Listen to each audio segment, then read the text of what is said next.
Mula ika-11 ng Nobyembre, no-show na si Senator Bato de la Rosa sa Senado.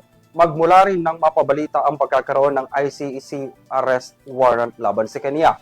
Isang buwan mula nito, muli nang lulutang si de la Rosa na inaasahang sisipot sa pagtalakay ng BICAM sa 2026 budget.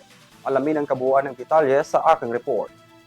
Sa nakatakdang pagsisimula ng Bicameral Conference bukas para sa 2026 National Budget, sinabi ni Senator Sherwin Gatchalian na hindi maaaring pagbigyan si Senator Bato de la Rosa na dumulo sakaling humirit siya ng online attendance. Ayon kay Gatchalian, wala ito sa rules ng BICAM at hindi rin tiyak kung ikukonsidera ang kanyang pag-amyenda sa Bicameral kung susulat man ito sa komite.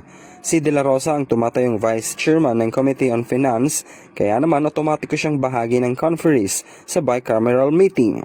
Sana member conference siya, no? So I hope na magka-time siya na mag-attend ng BICAM.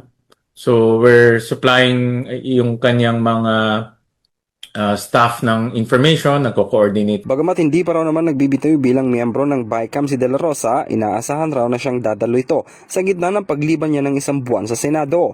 Una na rin sinabi ng Department of the Interior and Local Government o DILG na nagsimula ng mga otoridad na tuntunin kung nasaan ang senador. Ayon kay SILG John Vic Remulla, minabuti lang na alamin ang kinaroroonan nito sakali mang ilabas ang umano'y arrest warrant nito ng International Criminal Court o ICC.